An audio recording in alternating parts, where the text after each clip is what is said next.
Okay. Some of the stuff in here, as per the guilds, is a little bit outdated. Okay. Because the reality is, what's the most common type of light that we're going to fit nowadays? LEDs. Okay, so most of the stuff that they actually write about in here are all the old sodium and mercury lights.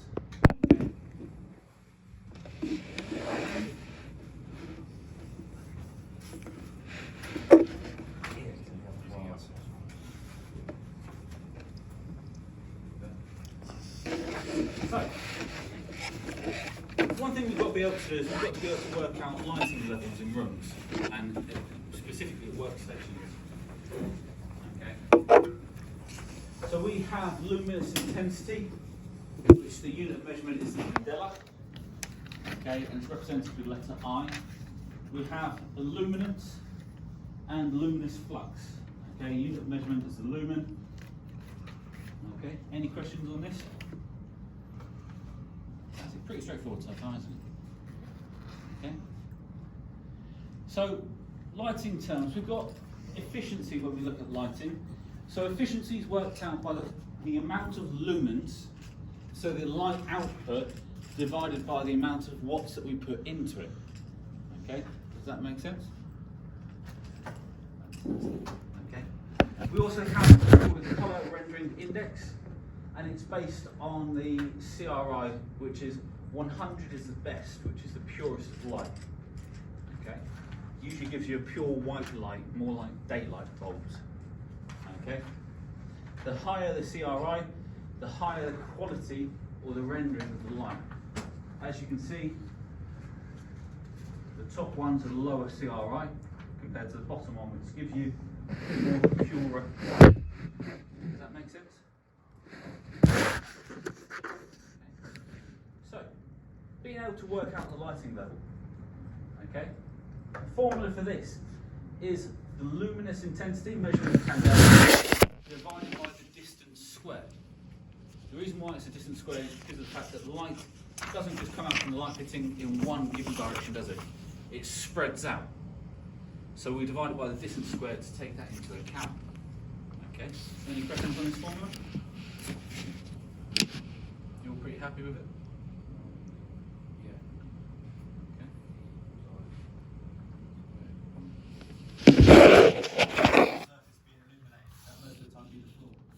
Depends on where you're working. It might be a desk. Okay.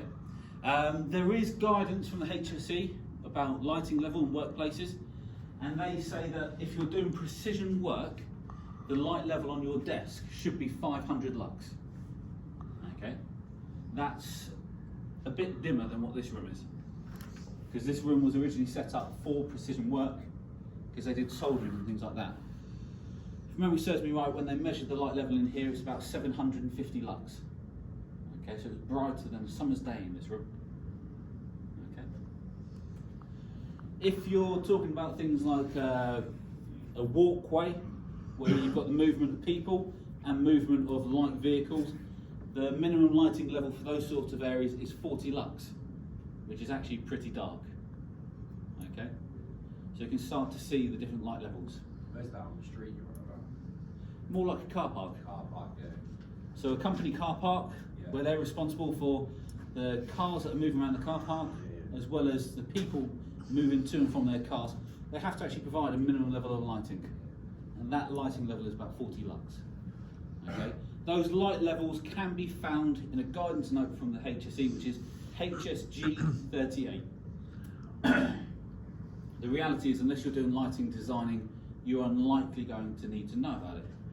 And the reality is, if you are going to do lighting design, when you speak to some of the suppliers, so I know City Electrical, they actually have people qualified in lighting design. And you ring them up, go, I've got a car park lighting design to do, and they'll get their bloke to come out and design it for you. You've got a warehouse to do, a lot of the manufacturers will actually send out people for you to design the lighting level. Okay? The great thing about that is it puts on the onus onto them. If the design gets fucked up, they are the ones that are liable. Okay? Unless, of course, you take their design and go to a cheaper supplier and go, can you give me these? Okay? At that point, it becomes your fault if it goes wrong. Does that all make sense? So they design it and you have to install their products? Yes. Okay. Otherwise, you're not going to their design. Okay? The whole process is all designed about taking their instruction and going with that. The reality is the manufacturers have so many light fittings you're not even aware of that are so advanced nowadays that one of the most advanced ones I saw was a warehouse unit, and they had high bay fluorescent light high bay LED light fittings with motion sensors, and they were interlinked to each fitting, and you could program it from a computer that when one particular one got triggered, you could have 2 or 3 come on at a time. And because this warehouse had corridors between racking units, it would bring on the first light down the rack on. And that light would then, if you walk down that route, it would then turn on the whole run. Yeah. Okay, that's how smart they are, that you can tell them to turn on individual light fittings around the workshop just from one of them getting a ping. Okay, but it takes a little bit of programming to do that. Okay. Building management systems, BMS, yeah.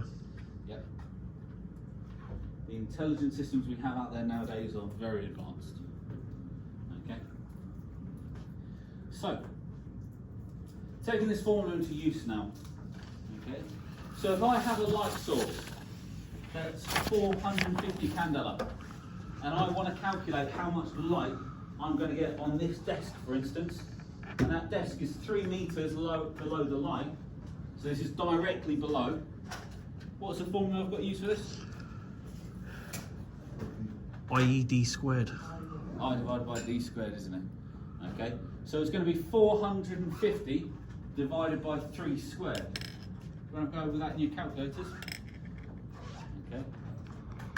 In the exams, there's normally only ever one question to do with lighting. Okay, and that's normally a calculation.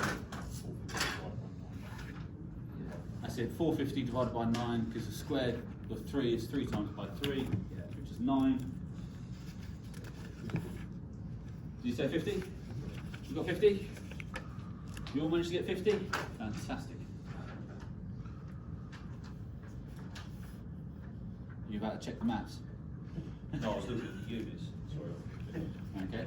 So if you remember what we calculated, the E was measured in lux, wasn't it? Yeah. So that's now the lighting level in a particular direction from the light fitting. So lights, the fitting, the amount of light that puts out is measured in candles, okay, candela, and then when it goes out in a given direction, you measure that in lux, okay? Does that make sense? Fantastic. So of course, we're not always going to be directed underneath a light fitting, are we?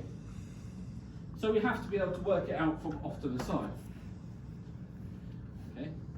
So for this, we use what's called the cosine law. Okay. This is worked out by, if my light fitting was here, okay, we've used Pythagoras' theorem already, haven't we, for inductance, capacitance and reactance. This is using that now. Okay. I need to work out the cosine of the angle leading down towards where I'm sitting and working. Okay. I also need to work out the distance to there as well. Okay. So my formula is the candela times by the cosine divided by the distance. Say for instance that light fitting there, to me stood here, I need to work out that distance, don't I? Simplest method for us is we can measure up and we can measure along for accuracy. Okay, can't we? And then we can use Pythagoras' theorem to work out that long side. Do you all agree with that? Okay. Cracking, because our next thing,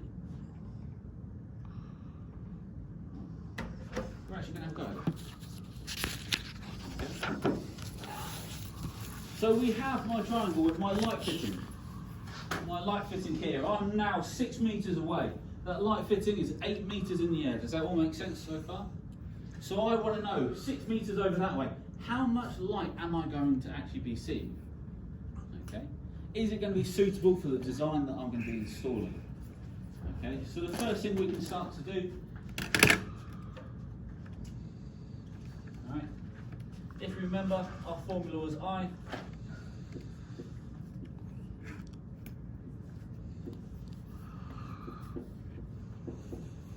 Was this, wasn't it?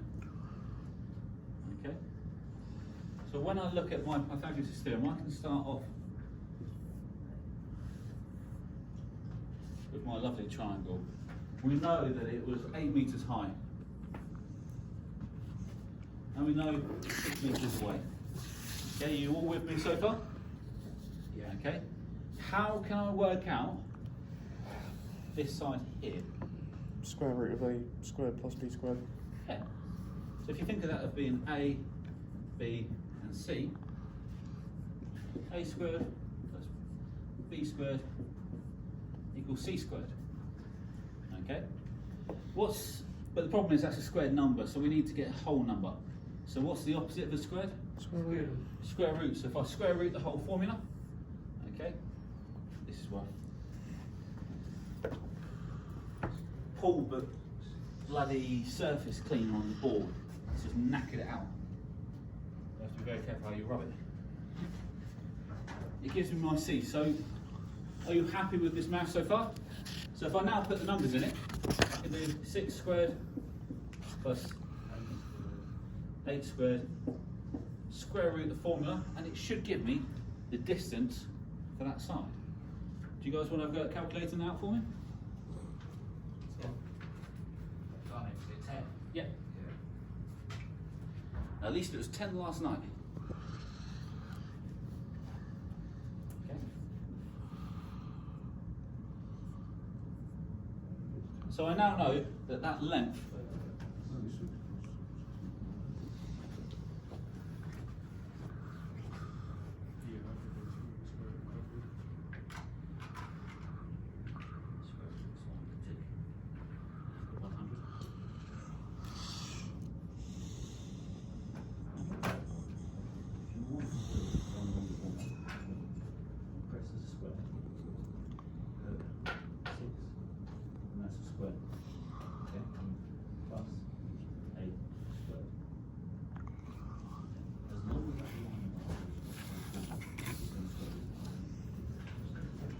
the more you get to do your thinking for you, the quicker it makes the maths. Were you guys at the back okay with the maths on this? Okay, now we're in the smaller groups. It's easier if you get stuck on the maths for you to say. Okay? So, if I start filling in my formula, I know that I've got my 2000 candela.